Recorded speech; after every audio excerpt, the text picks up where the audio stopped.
Welcome to Chilling True Horror, the place where real people's brushes with the dark side come to light. Stories that make you question just how thin the line is between belief and madness. If you've ever crossed paths with a group that promised salvation but delivered something sinister, or if a cult's grip has left marks on your life that time can't erase, we'd love to bring your experience into the open. Send it over to chillingtruehorror@gmail.com. It's right there in the description, and it could be the next tale we narrate, connecting you with others who've walked similar shadowed paths. These accounts aren't fiction. They're from survivors who've stared into the abyss of twisted faiths and made it out to tell about it. Tonight, we're delving into 3 true tales of evil sects, drawn from those who've escaped the clutches of groups that prey on the vulnerable. As we step into these disturbing worlds, if the mere setup already has your mind racing with what-ifs, why not hit that like button to show you're ready for the revelations ahead? And subscribe to join our circle of truth seekers, uncovering the hidden horrors. Now, let's move on to our first story, one that uncovers the dark underbelly of a group that preyed on the grieving and vulnerable, twisting faith into something monstrous. It's titled The Unholy Sisterhood.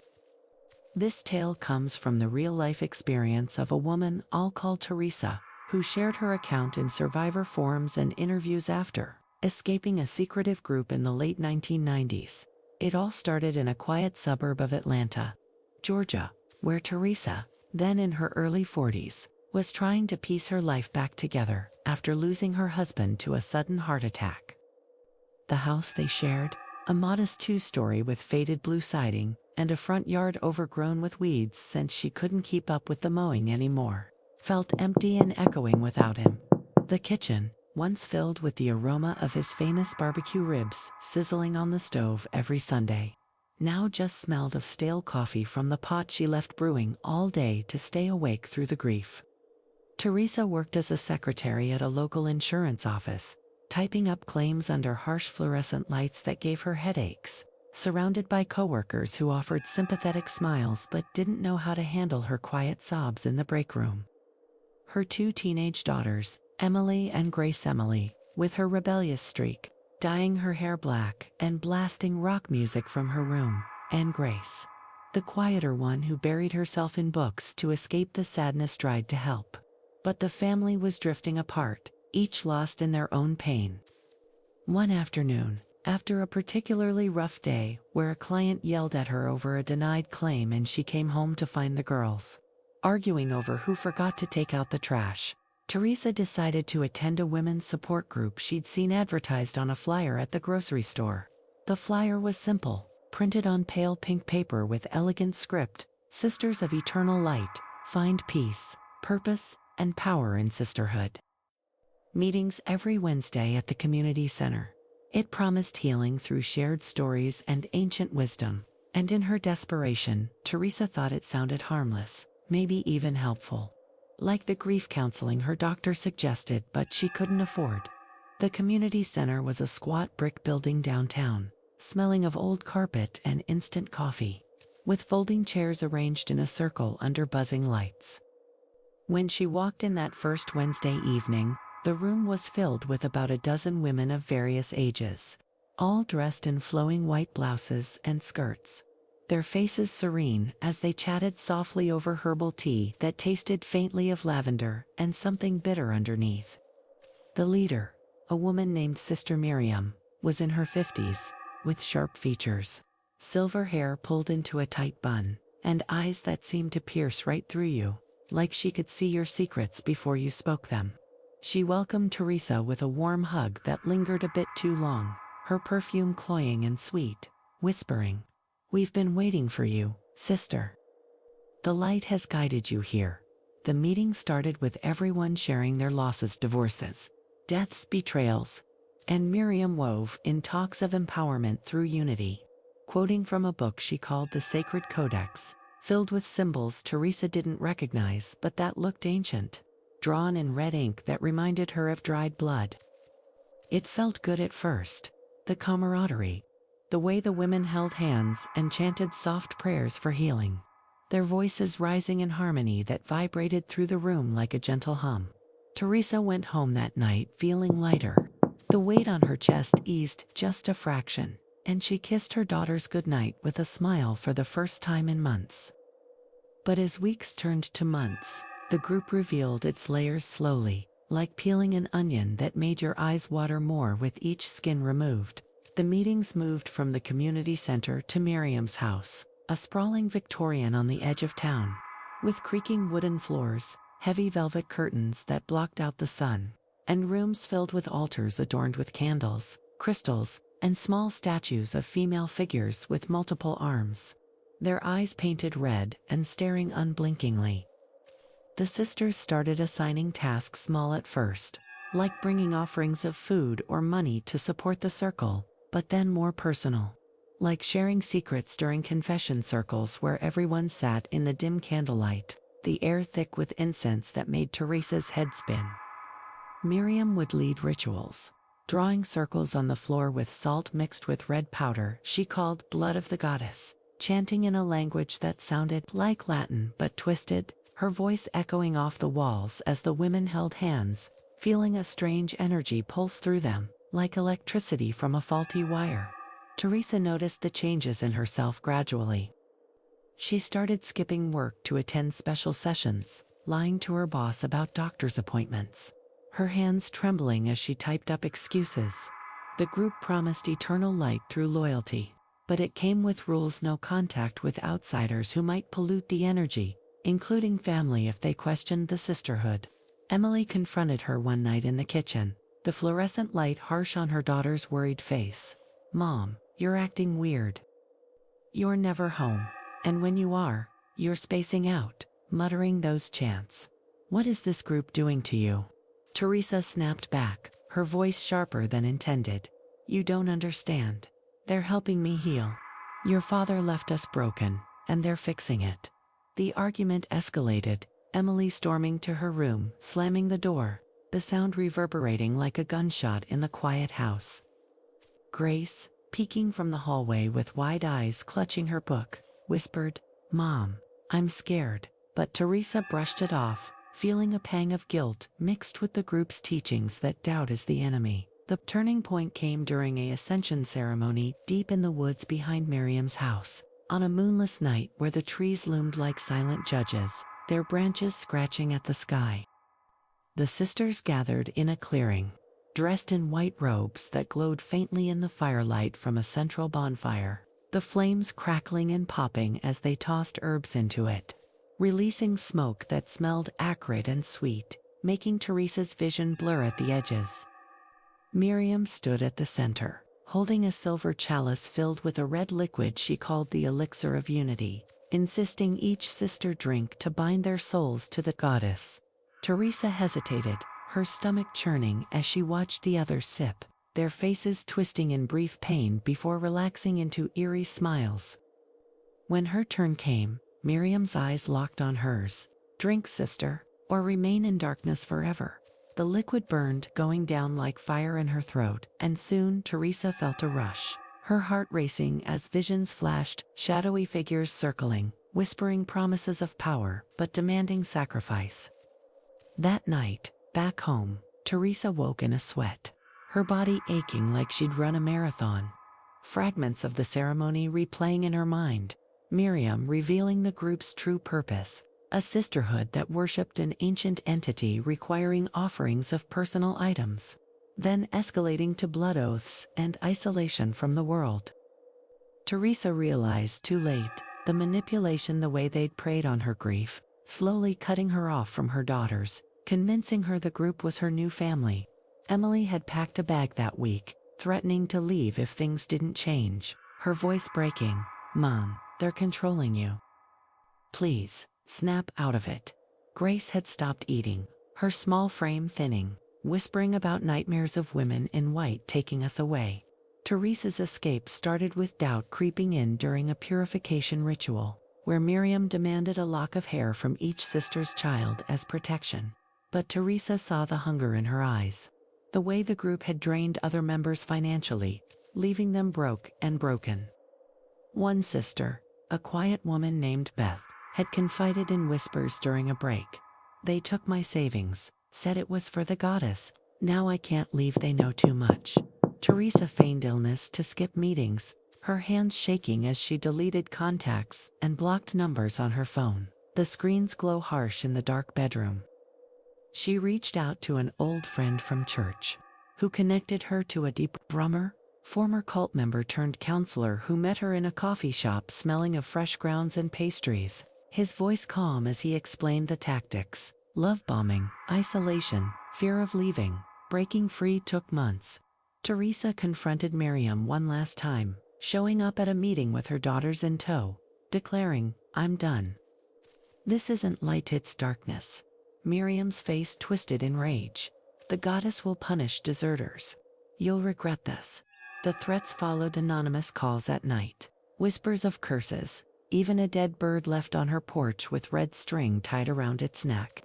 But Teresa leaned on her faith, attending church again, the pews hard under her but comforting in their familiarity, praying with her girls for strength.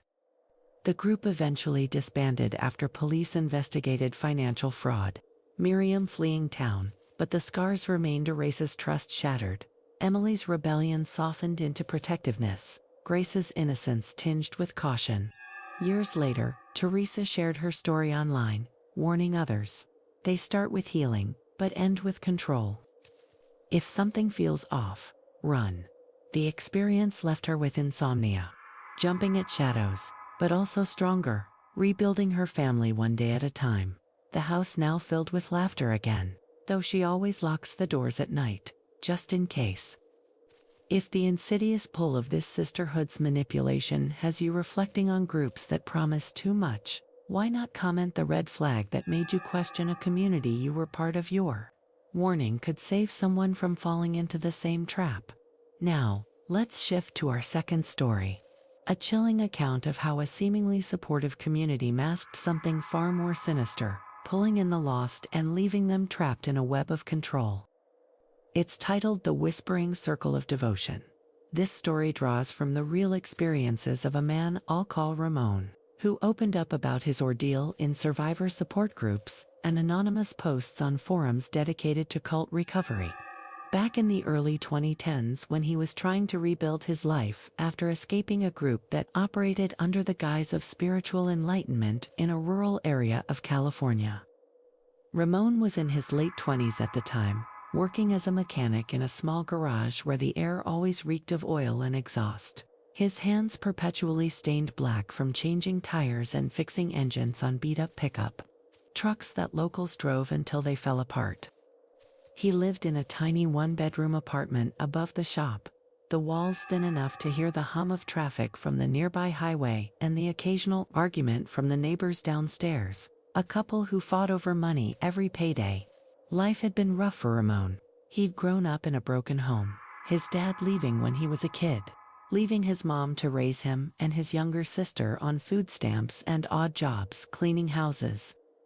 By his 20s, he'd fallen into a rut, drinking too much beer after shifts, scrolling through his phone late into the night in his dimly lit room, the blue glow casting shadows on the peeling wallpaper, feeling like he was drifting without purpose, questioning if there was more to life than grease under his nails and an empty bed. It all began one rainy afternoon when Ramon was at the local library, escaping the downpour that turned the streets into rivers of mud, the wipers on his old Ford swishing frantically as he parked. He wasn't much of a reader, but the library was free and quiet, a place to kill time before his shift. Browsing the bulletin board near the entrance, covered in flyers for book clubs and job fairs, one caught his eye, a simple poster with elegant black lettering on white paper. The Circle of Devotion. Discover your inner light. Weekly meetings for spiritual growth and community. All welcome. It promised healing from past wounds, connection with like-minded souls, and guidance from enlightened leaders. With a small symbol at the bottom, a spiral that looked like a coiled snake, subtle but intriguing. Ramon had always felt a void, that nagging emptiness from his childhood, and the idea of inner light appealed to him, like a promise of something better than the daily grind. He jotted down the address, a community hall in the next town over, and decided to check it out that Wednesday evening. the rain still pattering on his windshield as he drove through the twilight, the headlights cutting through the fog like knives. The hall was an old converted barn on the edge of farmland, the exterior weathered wood with a fresh coat of white paint, strings of fairy lights twinkling along the eaves to make it look welcoming against the darkening sky. Inside, the space was warm, smelling of fresh-baked cookies and herbal tea, with folding chairs arranged in a large circle on a polished wooden floor. Soft instrumental music playing from a speaker in the corner, flutes and chimes that soothed the nerves. About 20 people were there, a mix of ages and backgrounds, young professionals in button-down shirts, older folks with tired eyes, even a few families with kids running around the edges. The leaders were a couple named Brother Elias and Sister Lena, both in their 40s, dressed in simple white tunics that flowed like robes, their smiles wide and genuine as they greeted everyone with hugs that felt a bit too intimate, their hands lingering on shoulders. Elias was tall and charismatic, with a beard streaked gray and eyes that sparkled like he held secrets to the universe. Lena was softer, with long wavy hair and a voice like honey, making you feel seen and valued from the first word. The meeting began with everyone sharing gratitude moments, Ramon mumbling about being thankful for his job, feeling awkward at first, but warming up as others opened up about losses and struggles. Elias spoke of the devotion, a path to enlightenment through communal living, meditation, and sacred rites that connected members to a higher power. It sounded harmless, empowering even, and Ramon left that night with a sense of belonging he hadn't felt since childhood. Clutching a pamphlet with the spiral symbol and a schedule for more gatherings, he started attending regularly, twice a week at first, the drives becoming a ritual themselves. The radio tuned to soft stations as he anticipated the warmth of the group. The sisters and brothers, as they called each other, showered him with attention, inviting him to potlucks where the food was homemade and abundant, laughter filling the air over plates of fried chicken and collard greens. The conversations turning deep into topics like releasing ego and surrendering to the circle's will. But slowly, the layers peeled back. After a month, Ramon was invited to inner circle meetings at Elias and Lena's farm, a sprawling property with barns converted into dorms, the air smelling of hay and something sharper, like burning herbs during their nightly fires. The rituals began innocently, group meditations around a bonfire, chanting words in an ancient-sounding language that Elias claimed channeled the source, a divine energy that bound them all. Ramon felt a rush during these, his body tingling as if electricity flowed through the linked hands, the flames reflecting in everyone's eyes like red embers. But then the demands crept in. Small donations for the cause. Then Moraman handed over his savings for communal living funds, convincing himself it was for the greater good. They discouraged contact with non-believers, labeling his sister as toxic energy when she called, worried about his absence from family dinners. "The circle is your true family now," Lena would say, her smile never reaching her eyes, her touch on his arm lingering too long. The turning point came during a purification right deep in the woods behind the farm.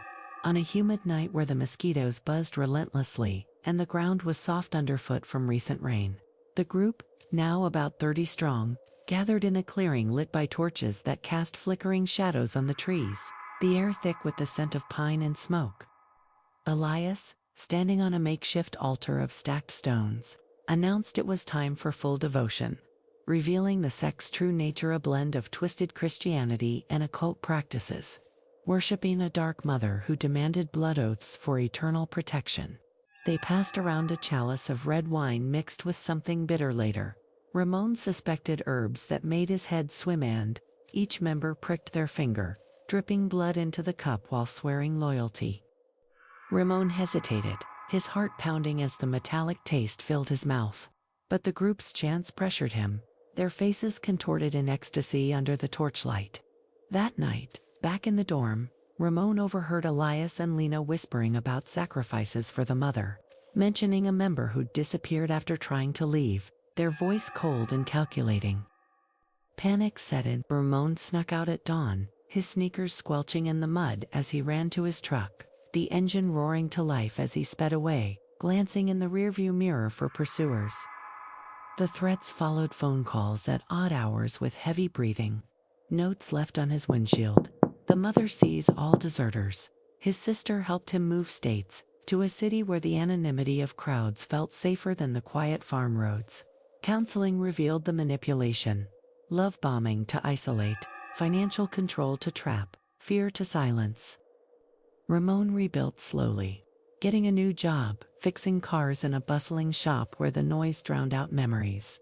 But nightmares persisted of red eyes in the woods, chants echoing in his ears. He shared his story online to warn others. They start with light, but drag you into darkness. If it feels too good, it's probably a trap. If the gradual entrapment of this devotion circle has you wary of groups that seem too perfect, why not share in the comments the one sign that made you back away from a supportive community? Or vigilance could be the key that unlocks freedom for someone still inside. Now, let's continue to our third story.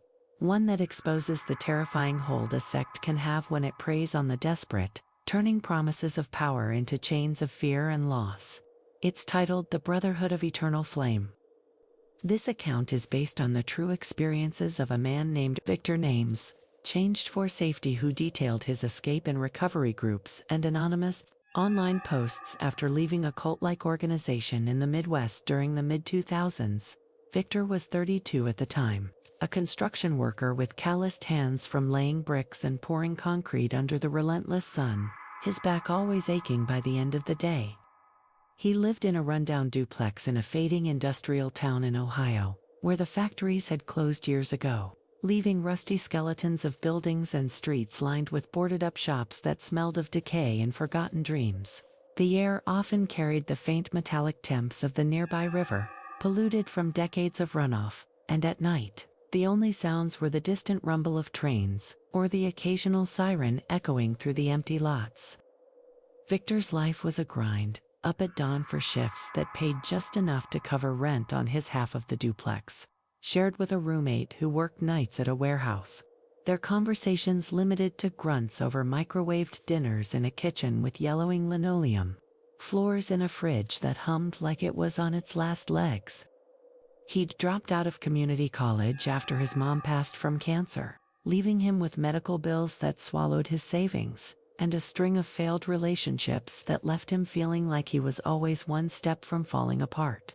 It began innocently enough, during a low point, when Victor's truck broke down on his way home from work, the engine coughing and dying on a deserted road flanked by cornfields that swayed like silent witnesses in the wind.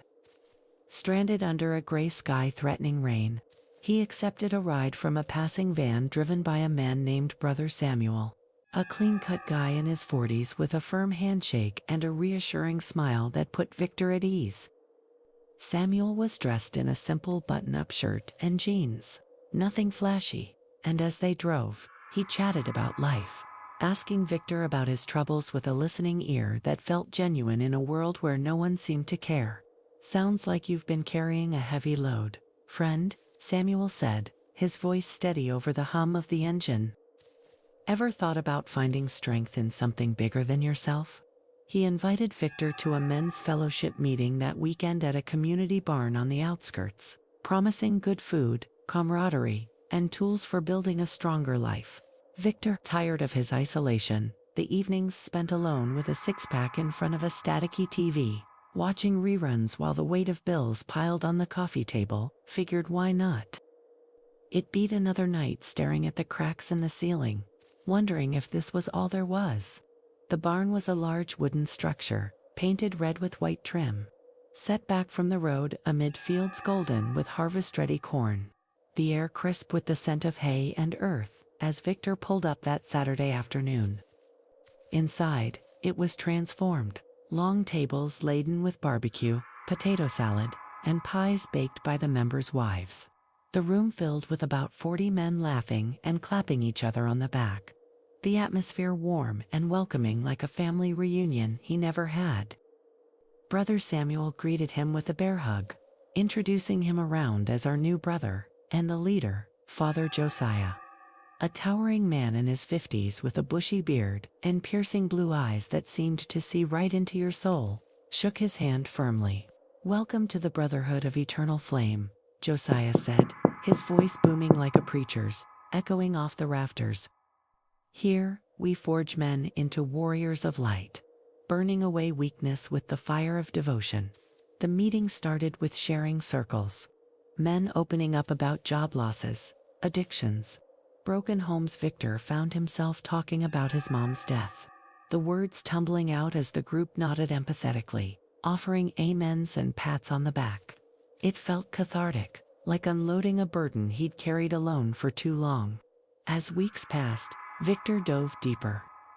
The meetings moved from casual gatherings to structured sessions at Josiah's ranch, a sprawling property with cabins dotted across acres of land, the air always carrying the faint smell of wood smoke from the central fire pit where they held flame ceremonies. The Brotherhood taught eternal principles, a mix of biblical quotes twisted with promises of power through unity. Rituals involving fire to purify the spirit. At first, it was empowering. Group exercises like trust falls and shared labor building fences, fostering a sense of belonging Victor craved. He started skipping beers after work, feeling clearer-headed, and even sent money home to help his sister, inspired by the group's emphasis on providing for the flock. But cracks appeared slowly.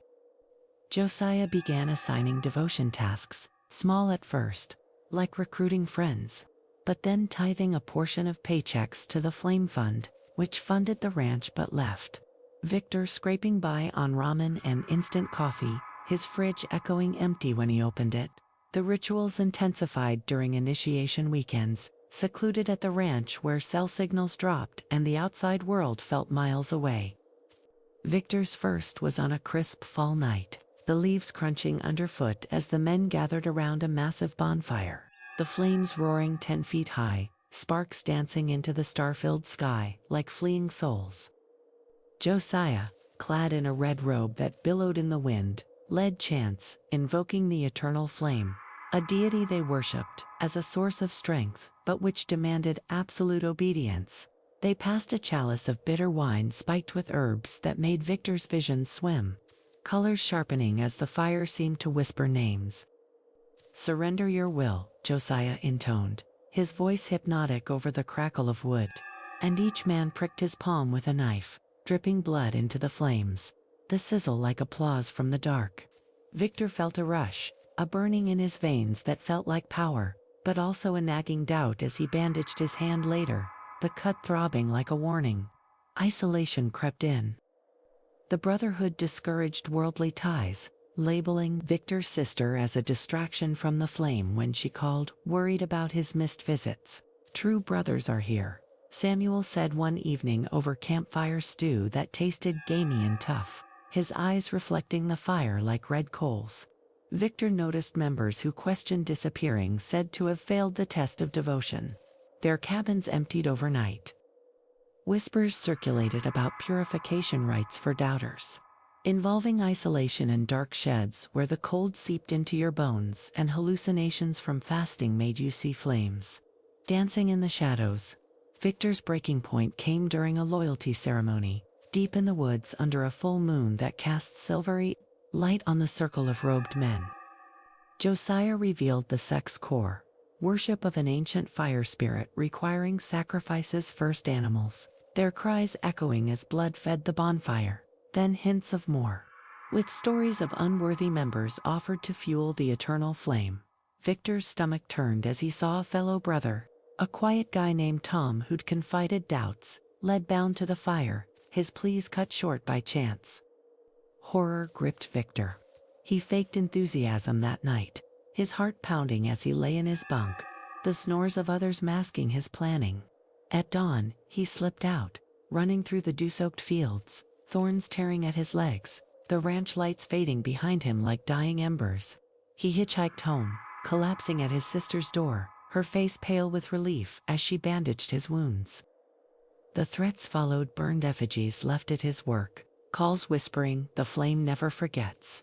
Police investigated but found no evidence. The ranch presenting as a men's retreat, Victor moved cities, getting therapy where he learned the tactics, recruitment of the lost, gradual control, fear of leaving.